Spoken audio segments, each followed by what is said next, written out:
For all your medicines, contact Lab Pharmacy opposite Asante Mampong Market. Lab Pharmacy, where quality medicines are affordable.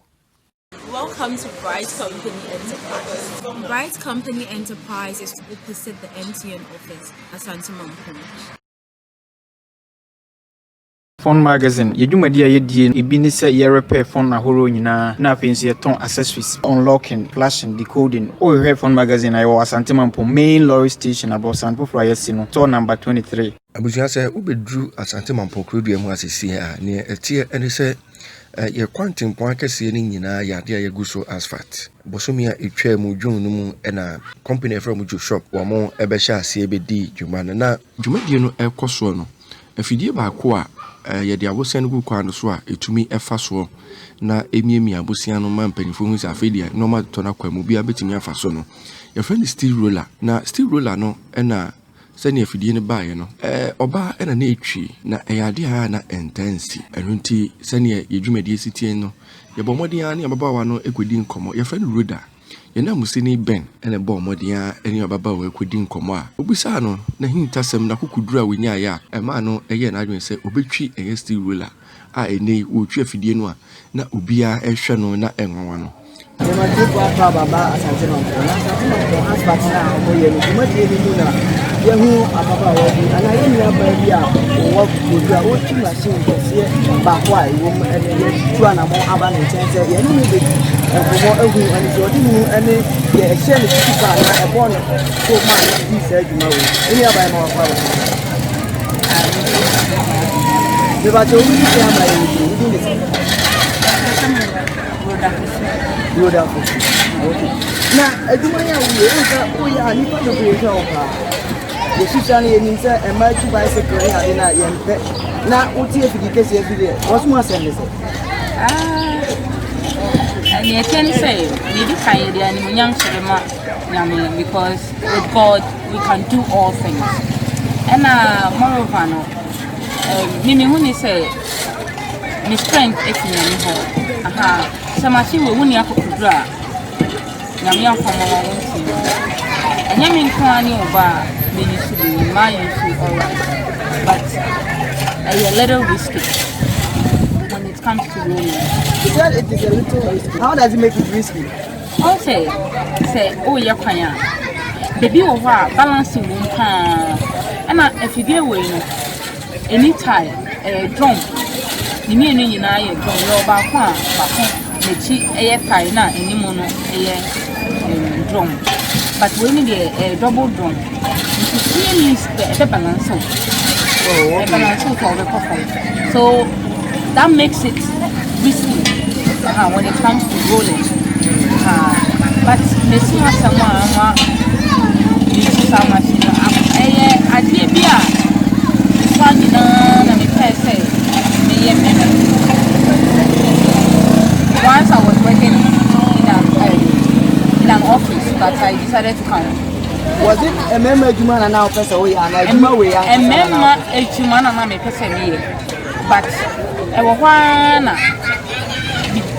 developers I was say and I said me getting close to this machine. How did you develop that?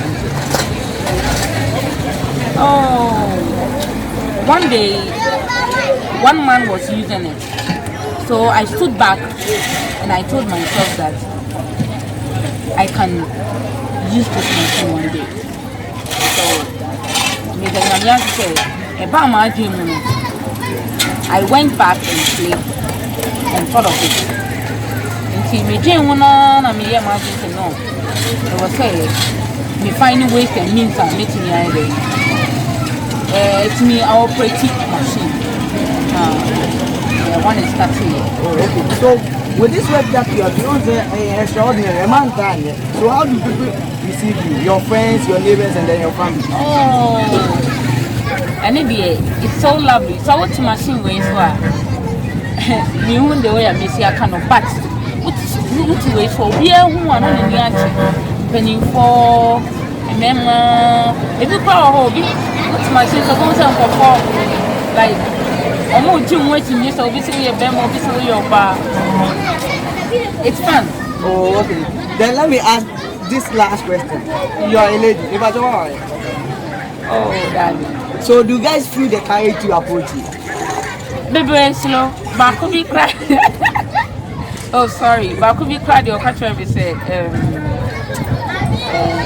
offer me pants so say oba mebono. And I'm so mabu saying or say oba we too machine to say there. You see yes. Until me only say me man is to approach. So do you feel bad about that? Oh no, I don't. Oh, now before man, so yeah, how do they receive you?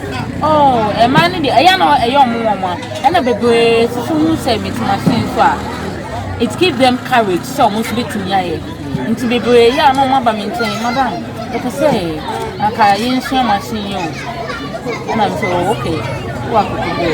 But in all, no, you know, money take some so by a Okay, your last question. Okay. I feel to be out there, and man, as to develop interest for, and here maybe I asked towards a man, but you can get the interest in people. Kakora meka nyinani say Emma Oma Kanya Asante na ade bia wasase so bia mema ye bia oba betia ye ka wo ko tumu kosa obeya obeye moreover no ene nse nsa na ekọ na nsa ba entina wose wunkunu kwa kopanya de enfambra but wose wan kosa ba ni so wo ko pe bia de epa entina wose bia ma tono tonkwa no entuma bebre wo wa ma ensi betimi di ye ho asem a ade ene monyam se bebre ya me I feel proud it makes for baby as well no so emo no so na bibi ofo ye bia no onye na nyame nsom nyame som a ebi se bibia be ya bibia me da ma so Okay, let's hear better.